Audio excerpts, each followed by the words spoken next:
Welcome to Britain Fights Back, and thanks for tuning in. I hope everyone's doing well and feeling good. The opposition, a former director of public prosecutions, Mr. Speaker, so he spent most of his time prosecuting journalists and failing to prosecute Jimmy Savile, as far as I can make out, Mr. Speaker. In a fascinating, must-read book called Red Flag, The Uneasy Advance of Sir Keir Starmer, by Lord Ashcroft, we find a clear question is posed. Did Starmer know about the Jimmy Savile case when he was director of the Crown Prosecution Service? Starmer led the Crown Prosecution Service when Jimmy Savile escaped justice, and to this day he insists he was unaware of the investigation, despite it featuring one of the most famous men in the country. But we all know Starmer lies, he can't help himself. So, let's take a deeper look at what Starmer knew and get out the receipts. Your version of events. You said you take full responsibility for every decision the Crown Prosecution Service made when I was Director of Public Prosecutions. Does that still stand? Yes, of course. Every single decision? Yes. Including the decision, didn't cross your desk, you say, but the CPS's failure to prosecute Jimmy Savile. Do you accept responsibility for that as the guy in charge? The first I knew about this was after he died. Oh, really? Don't bullshit. Obviously knew about the investigation into Jimmy Savile, but I thought at that time that there simply wasn't the evidence, the testimony simply wasn't compelling. Also, Savile did have a great standing with people, and so the threshold for any action taken was always going to be higher. Promises don't bullshit. According to Lord Ashcroft, when Jimmy Savile popped his filthy clogs in October 2011, stories about his murky past reappeared, but despite the best efforts of numerous journalists, it was not until a year later when ITV finally revealed the full horror of the claims already known against him. Among new details to emerge were that two police forces, Surrey and Sussex, had investigated Savile between 2007 and 2009, after 4 women made accusations against him. The witnesses had come forward under the protection of the Crown Prosecution Service, run by Starmer, who was head of the prosecution service. The CPS provided regular guidance to detectives before concluding in October 2009, that's the same month Savile was interviewed by Surrey Police, under caution, that no prosecution could be brought. Starmer's narrative is that he personally was never aware that Savile had even been accused, let alone that the CPS had reviewed allegations against him and decided he could not be charged. The first I knew about this was after he died. In fact, Starmer says, it never came close to crossing my desk, and the local lawyer, who looked at the case, did not even mention the decision to his immediate boss because, to him, it seemed routine. Don't bullshit.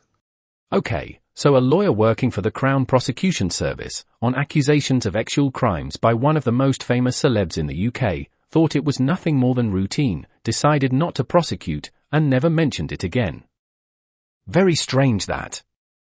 By October 2012, the floodgates of accusations opened against Savile, and Starmer is quoted as saying, he'd asked the chief Crown prosecutor for the South East, a bloke called Roger Salazar, to consider the files in relation to the 4 incidents referred to the CPS by the police in 2007 and 2008.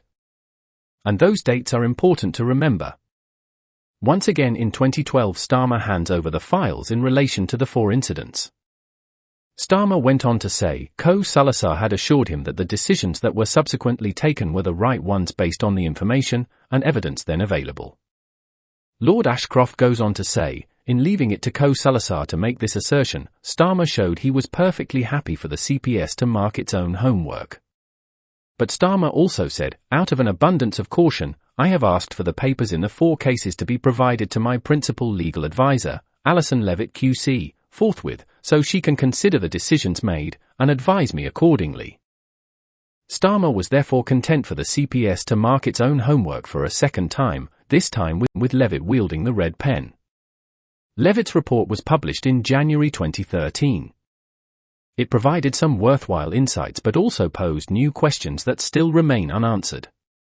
Levitt found, in May 2007, a complaint was made to Surrey Police, alleging that in the late 1970s Savile had actually assaulted a girl aged around 14 at Duncroft Children's Home, in Surrey. During a subsequent investigation by Surrey Police, 2 more claims surfaced. One dating from about 1973, accused Savile of actually assaulting a girl aged, also around 14 years old, outside Stoke Mandeville Hospital. The other, again from the 70s, was that Saville had suggested to a girl of about 17, also from Duncroft Children's Home, that she perform an oral act on him. In March 2008, Sussex police had looked into a claim that, in 1970, Saville had actually assaulted a young woman in her early 20s in the back of a caravan in Sussex. In the course of their respective investigations, detectives from each police force came to know of the allegations the other was looking into. Significantly, Levitt stated that the lawyer looking into the case struggled to remember the details, after all this time. Which, personally I find surprising, given Saville's celebrity status. Levitt's report stated the case files were returned to the police after it was decided no prosecution would take place. She explained that all traces of the Saville file were removed from the CPS's internal electronic case management system and destroyed on October 26, 2010, 2 years after Starmer became Director of Public Prosecution. This apparently happened in accordance with data protection policy. Since all traces of the Saville file were removed from the CPS's internal electronic case management system and destroyed in 2010, we must ask ourselves which file Starmer referred to as been given to his colleague in 2012. Someone is quite obviously lying. Now, before we walk away with more questions than answers, we need to take a look at who this Alison Levitt QC is, and let me declare, here and now, the only horse I have in this race is a horse named Truth. According to journalist Jay Rayner, Alison Levitt, the lawyer appointed by Keir Starmer to produce the report which cleared him of involvement in the decision not to prosecute Jimmy Saville, is married to Lord Carlisle, a friend of two known serial kiddie fiddlers, Greville Yonera and Cyril Smith. You may remember the horrid Yonera escaped prosecution owing to his onset of dementia, and the vile shite bag Smith escaped prosecution because he died. Both were well-known visitors to children's care homes. Rayner goes on to say, we now know that the police had a great deal of corroborative evidence that Yonera was abusing children in care homes. I do not claim Carlisle knew this, I do not know. Carlisle states that Yonera is his friend. They were both MPs, both QCs, both members of Friends of Israel, both patrons of UK Lawyers for Israel and of the Friends of Israel Educational Foundation. They were regulars on the same parliamentary committees dealing with legal affairs. They were both to leave the Commons at the same time and both to join the Lords only slightly apart.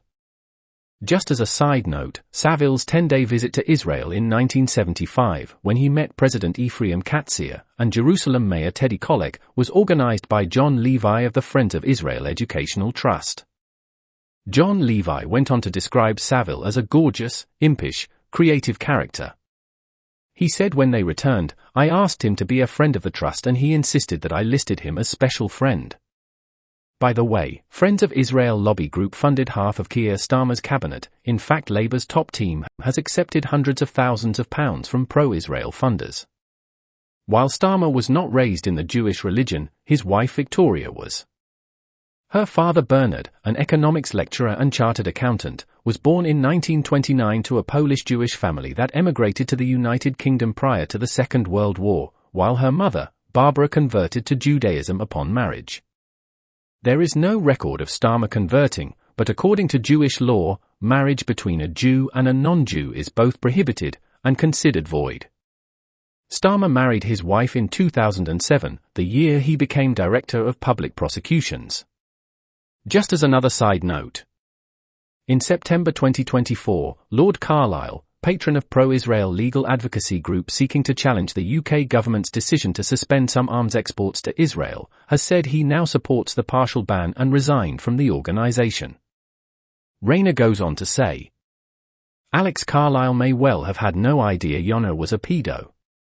After all, he shared a cramped parliamentary office with Cyril Smith for many years, and apparently never realised that Smith was a prolific pedo. Possibly Alex Carlisle is simply a particularly unobservant man. It is however unfortunate that Starmer chose to appoint as the legal eagle to exonerate him over Jimmy Saville, the wife of the stalwart parliamentary defender of Britain's second most prominent pedo. I presume that Starmer never noticed that either, just as he did not notice the decision by his office, and the staff under him, not to prosecute Saville. Lastly, Starmer was appointed to the CPS by Patricia Scotland, Baroness Scotland of Asthall, whom, in turn, just a few months before in 2007, was appointed Attorney General by Gordon Brown. Gordon Brown, we remember, wrote to each police force telling them not to prosecute the perpetrators of the R8 gangs, because the girls, some as young as 11 years old, had made their own lifestyle choices. Make of that what you will. I've come here to speak to them. The police officers of this country. On the 19th of October 2018, and I hope you are listening, former Chief Crown Prosecutor Mr. Nazir Afwaz stated in an interview to the BBC Radio 4 that in 2008 the Labour government under Prime Minister Gordon Brown and Home Secretary Jackie Smith sent a circular to all police forces in this country saying that as far as these young girls who are being exploited in towns and cities, we believe that they have made an informed choice about their sexual behaviour. And therefore, it is not for you police officers to get involved in. Obviously knew about the investigation into Jimmy Savile, but I thought at that time that there simply wasn't the evidence. The testimony simply wasn't compelling. Also, Savile did have a great standing with people. Don't bullshit. Over to you. Have your say by leaving your comments in the box below and become part of our fast-growing community. But for now, I'll just say, thanks for watching, stay calm, stay safe, and we'll chat again soon.